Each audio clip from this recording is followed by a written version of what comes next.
নবী সাল্লাল্লাহু আলাইহি ওয়াসাল্লাম ইরশাদ করেছেন, মা মিন আইয়ামিন আল আমালুস সালিহু ফীহিন্না আহাব ইলাল্লাহ মিন হাযিহিল আইয়াম। জিলহজের প্রথম 10 দিন নেক আমল করলে, ইবাদত বন্দি করলে আল্লাহ সুবহানাহু ওয়া তাআলা যত বেশি খুশি হন, বছরের অন্য কোন দিন সমূহে ইবাদত বন্দি করলে আল্লাহ সুবহানাহু ওয়া তাআলা এত বেশি খুশি হন না। অর্থাৎ এই 10 দিনের ইবাদত আল্লাহ সুবহানাহু ওয়া তাআলার কাছে যত বেশি পছন্দনীয়, যত বেশি আল্লাহ সুবহানাহু ওয়া তাআলার কাছে ভালো লাগে, অন্য কোন সময়ের ইবাদত, অন্য কোন দিনের ইবাদত আল্লাহ সুবহানাহু ওয়া তাআলার কাছে এত বেশি পছন্দনীয় নয়, আল্লাহ সুবহানাহু ওয়া তাআলার কাছে এত বেশি প্রিয় নয়। সময়ত বন্ধুগণ, এই হাদিস বর্ণনা করার পরে সাহাবায়ে কেরামের কেউ কেউ প্রশ্ন তুলেছিলেন, ইয়া রাসূলুল্লাহ ওয়াল জিহাদু ফি সাবিলিল্লাহ, আল্লাহর রাস্তায় জিহাদ কি এই দিনসমূহে ইবাদতের চাইতে উত্তম নয়? নবী সাল্লাল্লাহু আলাইহি ওয়াসাল্লাম বলেছেন, ওয়ালাল জিহাদু ফি সাবিলিল্লাহ, অন্য সময় আল্লাহর রাস্তায় জিহাদ করাও এই আমলের চাইতে উত্তম নয়। অর্থাৎ এই দিনগুলো নেক আমল আল্লাহ সুবহানাহু ওয়া তাআলার কাছে অন্য সময় জিহাদ করার চাইতে উত্তম। তবে হ্যাঁ, এক ব্যক্তি যিনি আল্লাহর রাহে জিহাদে বের হয়ে গেছেন নিজের জান এবং মাল নিয়ে, এবং উভয়টি আল্লাহর রাস্তায় কুরবান করে এসেছেন, তার কথা ভিন্ন, স্বতন্ত্র। তার মর্যাদা এই জিলহজের প্রথম দশকে ইবাদতকারীর চাইতে বেশি, সেটা ভিন্ন কথা। এই হাদিসটি অত্যন্ত পরিষ্কার ভাবে, জোরালো ভাবে আমাদেরকে মেসেজ দিয়ে যায় যে জিলহজের প্রথম দশক, এই দশক অন্য সাধারণ দিনগুলোর মতো নয়, বরং এই 10টি ইবাদতের দশক, এই 10টি নেক আমলের দশক। বিশ্ববিখ্যাত হাদিস ব্যাখ্যাতা এবং সহিহ বুখারীর কালজয়ী ব্যাখ্যা গ্রন্থ ফাতহুল বারীর রচয়িতা আল্লামা ইবনে হাজার আল আসকালানী রাহিমাহুল্লাহ, তিনি বলেন, জিলহজের প্রথম 10 দিনের এত বেশি গুরুত্ব আল্লাহ সুবহানাহু ওয়া তাআলা কোরআনে কারীমে দিয়েছেন, নবী সাল্লাল্লাহু আলাইহি ওয়াসাল্লাম হাদিসে উল্লেখ করেছেন। তার একটি কারণ হলো এই দশকে ইসলামের যত মৌলিক ইবাদত আছে, সমস্ত মৌলিক ইবাদতের সমাহার পাওয়া যায়, সমস্ত মৌলিক ইবাদতের সমাবেশ ঘটে থাকে এই দশকে। অন্য কোন দিন সমূহে সমস্ত মৌলিক ইবাদতের সমাহার বা সম্মিলন এরকম ভাবে দেখা যায় না। যেমন ইসলামের সর্বপ্রথম রকম হলো ঈমান। এই ঈমান বছরের অন্য যে কোনো সময় যেরকম থাকতে হয়, জিলহজের প্রথম দশকেও থাকতে হয়। 5 ওয়াক্ত সালাত অন্য সময় যেরকম আদায় করতে হয়, এই দশকে সেটা আছে, বলবৎ আছে। যাকাত বছরের অন্য যে কোনো সময় দেওয়া যায় এবং এই দশকেও দেওয়া যায়। এবং ইসলামের রোকন সিয়ামেরও নজির এই দশকে রয়েছে, কারণ আরাফার দিনে সিয়ামের নির্দেশ নবী সাল্লাল্লাহু আলাইহি ওয়াসাল্লাম করেছেন।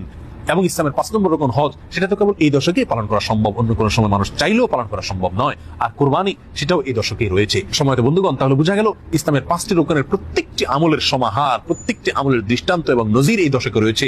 অতিরিক্ত হিসাবে কুরবানি সহ আরো অনেক নেক আমল রয়েছে। এজন্য মুসনাদ আহমদ এবং বাজ্জারের হাদিসে নবী সাল্লাল্লাহু আলাইহি ওয়াসাল্লাম এই দশককে বছরের শ্রেষ্ঠ দিন সমূহ বলে আখ্যায়িত করেছেন। আফজালু আইয়ামিদ দুনিয়া বলেছেন, বছরের সবচেয়ে সেরা এবং শ্রেষ্ঠ দিন বলেছেন। মাস হিসাবে যেরকম রমজান সবচেয়ে শ্রেষ্ঠ এবং সেরা, তার পরবর্তীতেই খুচরা দিন সমূহের মধ্যে থেকে এই 10 দিন হলো সবচেয়ে সেরা, মর্যাদাপূর্ণ এবং ফজিলতপূর্ণ দিন। এই 10 দিনের কর্মসূচি এবং করণীয়গুলো কি? কোরআন এবং হাদিসের আলোকে এই 10 দিনের বেশ কিছু কর্মসূচি আমরা পাই। তার ভিতরে প্রথম কর্মসূচি হলো আল্লাহর জিকির করা। আল্লাহর জিকির করা সূরা হাজর 28 নম্বর আয়াতে যেদিকে আল্লাহ সুবহানাহু ওয়া তাআলা ইঙ্গিত করেছেন, এই 10 দিনে বেশি বেশি আল্লাহর স্মরণ করা, জিকির করা, কোরআন ও সুন্নাহ বর্ণিত বৈধ জিকিরগুলোকে সহিহ পদ্ধতিতে বেশি বেশি করব এই 10 দিনে। দ্বিতীয় কর্মসূচি হলো বেশি বেশি নেক আমল করব। রুটিন যে নেক আমলগুলো আছে সেগুলো অন্য দিনের চাইতে এই 10 দিন বেশি করার চেষ্টা করব। পাঁচ ওয়াক্ত সালাত অন্য দিনসমূহে যতটা গুরুত্ব দিয়ে আমি আদায় করি, এই 10 দিনে তার চেয়ে বেশি গুরুত্ব দিয়ে আদায় করতে হবে। এবং এভাবে যত নেক আমল আছে, কোরআন তেলাওয়াত বলেন, দ্বীনি ইলম শিক্ষা করা বলেন, সমস্ত নেক আমলগুলো অন্য দিনসমূহের চাইতে এই দিনে বেশি গুরুত্বের সাথে আদায় করার চেষ্টা করতে হবে। কারণ সহিহ বুখারী যে হাদিস আমরা পেশ করেছি, সেই হাদিসে নবী সাল্লাল্লাহু আলাইহি ওয়াসাল্লাম সুস্পষ্টভাবে জানিয়ে দিয়েছেন এই 10 দিনে নেক আমল আল্লাহ সুবহানাহু ওয়া তাআলার কাছে অত্যন্ত প্রিয়, সবচাইতে প্রিয়। বিধায় কোরআন সুন্নাহ বর্ণিত সাধারণ নেক আমলগুলো এই 10 দিনে বেশি বেশি করার চেষ্টা চালিয়ে যেতে হবে। 3 নম্বর কর্মসূচি হলো এই 10 দিনে গুনাহসমূহ থেকে বেঁচে থাকার আপ্রাণ চেষ্টা করতে হবে। অন্য দিনসমূহে আপনি যে সমস্ত গুনাহে লিপ্ত থাকেন, এই 10 দিনে চেষ্টা করতে হবে সেগুলো থেকে বিরত থাকার জন্য। অন্য সময় গুনাহ থেকে বেঁচে থাকার জন্য যে পরিমাণ সাধনার চেষ্টা আপনি করেন, এই 10 দিনে আরো বেশি চেষ্টা আপনাকে চালাতে হবে, কারণ এই 10 দিনে নেক আমল করা আল্লাহ সুবহানাহু ওয়া তাআলার কাছে পছন্দনীয়। বিধায় বদ আমল থেকে বাঁচার গুরুত্ব অত্যন্ত স্পষ্ট। 4 নম্বর করণীয় হলো যাদেরকে আল্লাহ সুবহানাহু ওয়া তাআলা সামর্থ্য দিয়েছেন তারা হজ করবেন। হজ হলো এই দশকের সবচেয়ে গুরুত্বপূর্ণ এবং প্রধান আমল বলা যেতে পারে। 5 নম্বর আমল হলো কোরবানি করা। যাদেরকে আল্লাহ সুবহানাহু ওয়া তাআলা সামর্থ্য দিয়েছেন তারা কোরবানি করবেন এই দশকে। 6 নম্বর আমল হলো যারা কোরবানি করার প্রতিজ্ঞা করেছেন, কোরবানি করার ইচ্ছা পোষণ করেছেন, তারা এই দশক উপলক্ষে মাথার চুল, হাত এবং পায়ের নখ এবং অন্যান্য পশম ইত্যাদি এগুলো কাটবেন না, ছিঁড়বেন না। জিলহজের চাঁদ ওঠা থেকে নিয়ে কোরবানি পর্যন্ত তারা এই চুল, নখ ইত্যাদি কাটা থেকে বিরত থাকবেন। এই বিষয়ে সহিহ মুসলিম হাদিসে নবী সাল্লাল্লাহু আলাইহি ওয়াসাল্লাম আমাদেরকে নির্দেশ করেছেন। 7 নম্বর আমল হলো বেশি বেশি তাকবীর, তাহমিদ এবং তাহলিল পাঠ করা। নবী সাল্লাল্লাহু আলাইহি ওয়াসাল্লাম বলেছেন, ফাকতিরু ফিহিন্না মিনাত তাকবীরি ওয়াত তাহলিলি ওয়াত তাহমিদি। প্রথম দশকে তোমরা বেশি বেশি আল্লাহ সুবহানাহু ওয়া তাআলার বড়ত্ব বর্ণনা করো, আল্লাহর একত্ববাদে বর্ণনা করো এবং আল্লাহ সুবহানাহু ওয়া তাআলার প্রশংসা করো।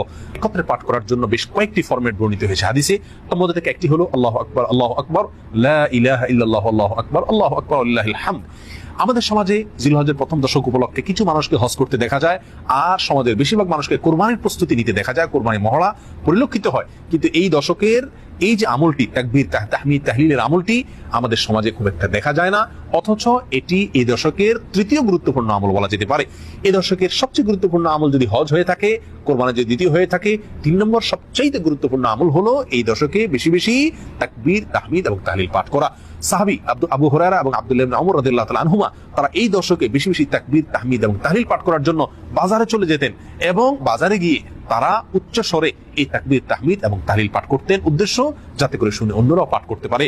আমাদের মধ্যে কয়জন মুমিন আছি যারা এই সৎসাহস রাখি যে আমি বাজারে গিয়ে, দোকানে গিয়ে, মার্কেটে গিয়ে উচ্চ স্বরে তাকবীর তাহমিদ এবং তাহলিল পাঠ করবো, এই আশায় যেন আমার তাকবীর তাহমিদ তাহলিল শুনে অন্যদের স্মরণে আসে, তারাও পাঠ করে। প্রিয় বন্ধুগণ, এই আমলটিকে সমাজে পুনর্জীবন দেওয়া অত্যন্ত গুরুত্বপূর্ণ। চেষ্টা করি জিলহজের প্রথম দশক উপলক্ষে দিনে রাতে চলতে ফিরতে, উঠতে বসতে, কর্মস্থলে, নিজের বাসস্থানে, সর্ব জায়গায় তাকবীর তাহমিদ এবং তাহলিলের রব উঠাই দিই এবং পড়তে থাকি, অন্যকে শুনে শুনে পড়তে থাকি, উচ্চ স্বরে পড়তে থাকি।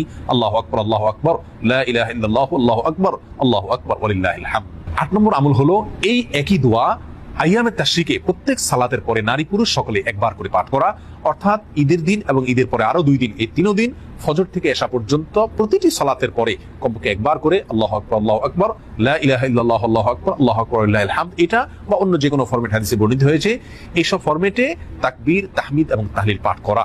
এটি হলো 8 নম্বরের আমল। 9 নম্বরের আমল হলো আরাফার দিনে নফল সিয়াম রাখা। নবী সাল্লাল্লাহু আলাইহি ওয়াসাল্লাম বলেছেন, সিয়াম ইয়াউমি আরাফাতা আহতাসিবু আলাল্লাহি আন ইউকাফিরা আস-সানা আল্লাতী ক্বাবলাহা ওয়াল্লাতী বা'দাহা আও কামা ক্বাল। অর্থাৎ আরাফার দিনের সিয়াম কেউ যদি রাখেন তো আল্লাহর প্রতি আমার ধারণা হলো যে তার পূর্বের পেছনের 1 বছরের গুনাহ আল্লাহ সুবহানাহু ওয়া তাআলা মাফ করে দিবেন এবং সামনের অগ্রিম 1 বছরের গুনাহ আল্লাহ সুবহানাহু ওয়া তাআলা মাফ করে দিবেন। যদি সামনের 1 বছর কারোর বাঁচার তৌফিক না হয় তো আল্লাহ সুবহানাহু ওয়া তাআলা তাকে হয়তো 1 বছরের নেক আমল তার আমলনামায় দিয়ে দিবেন। অনেকেই বলেছেন জিলহজের 1 থেকে 9 তারিখ পর্যন্ত প্রত্যেকটা দিনই নফল সিয়াম রাখার গুরুত্ব রয়েছে। যাদের সামর্থ্য আছে প্রত্যেকটা দিন রাখি, আর যদি সামর্থ্য না থাকে কমপক্ষে আরাফার দিনে, যেদিন হাজী সাহেবরা আরাফাতের ময়দানে অবস্থান করেন সেই দিনে আমরা এই চেষ্টা করি। আল্লাহ সুবহানাহু ওয়া তাআলা সকলকে তৌফিক দান করেন। 10 নম্বর আমল হলো ঈদুল আজহার সালাত আদায় করা এবং ঈদ উপরান্ত সমস্ত সুন্নাহগুলো পালন করা। জিলহজের প্রথম দশকে 10টি কর্মসূচি আবারও আমি এক নজরে বলে দিচ্ছি। প্রথম কাজটি হলো বেশি বেশি আল্লাহর জিকির করা, দ্বিতীয়ত হলো বেশি বেশি নেক আমল করা, 3 নম্বর হলো গুনাহ থেকে বেঁচে থাকার জন্য বেশি বেশি চেষ্টা করা, 4 নম্বর হলো যাদের হজ ফরজ হয়েছে এবং হজ করার সামর্থ্য আছে তারা হজ করা, 5 নম্বর হলো যাদের কোরবানি করার সামর্থ্য আছে তারা কোরবানি করা, 6 নম্বর হলো যারা কোরবানি করার প্রতিজ্ঞা করেছেন, নিয়ত করেছেন, তারা হাতের নখ, পায়ের নখ, মাথার চুল এবং অন্যান্য পশম ইত্যাদি জিলহজের প্রথম দশকে না কাটা। নম্বর হলো এই দশকে উঠতে বসতে চলতে ফিরতে বাজারে ঘাটে সব জায়গায় নারী পুরুষ সকলে তাকবীর তাহমিদ তাহলিল বেশি বেশি পাঠ করা। পুরুষরা জোরে জোরে পড়বেন, নারীরা আস্তে আস্তে পড়বেন। আল্লাহু আকবার, আল্লাহু আকবার, লা ইলাহা ইল্লাল্লাহ, আল্লাহু আকবার, আল্লাহু আকবার, ওয়ালিল্লাহিল হামদ।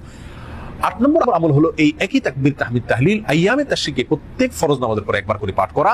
আর 9 নম্বর আমল হলো আরাফার দিনে নফল সিয়াম রাখা এবং সম্ভব হলে 1 থেকে 9 তারিখ পর্যন্ত প্রত্যেকটা দিন নফল সিয়াম রাখা। 10 নম্বর আমল হলো ঈদের দিনের সমস্ত সুন্নাহ পালন করা, ঈদের সালাত আদায় করা। রমজানের পরে আয়তনে এবং গুরুত্বের বিচারে দ্বিতীয় বৃহত্তম ইবাদতের নেক আমলের এই সিজন সম্পর্কে আল্লাহ সুবহানাহু ওয়া তাআলা আমাদের সকলকে সচেতন হওয়ার, গুরুত্ব আরোপ করার তৌফিক দান করুন। বন্ধুগণ, জিলহজ তো প্রতি বছর একবার করে আসে। আমার জীবনে জিলহজ কতবার এসেছে, কিন্তু জিলহজের প্রথম দশকে নেক আমলের গুরুত্বের কোনো ছাপ আমার জীবনে কি আদৌ পড়েছে? এই প্রশ্ন আমরা প্রত্যেকে যারা যার নিজের কাছে রাখি এবং এই প্রশ্নের আলোকে জীবনের অবশিষ্ট জিলহজগুলোকে ভিন্ন মাত্রায় নেক আমলের মাধ্যমে কাটাবার চেষ্টা করি। আল্লাহ সুবহানাহু ওয়া তাআলা আমাদের সকলকে তৌফিক দান করেন। আসসালামু আলাইকুম ওয়া রাহমাতুল্লাহি ওয়া বারাকাতুহু।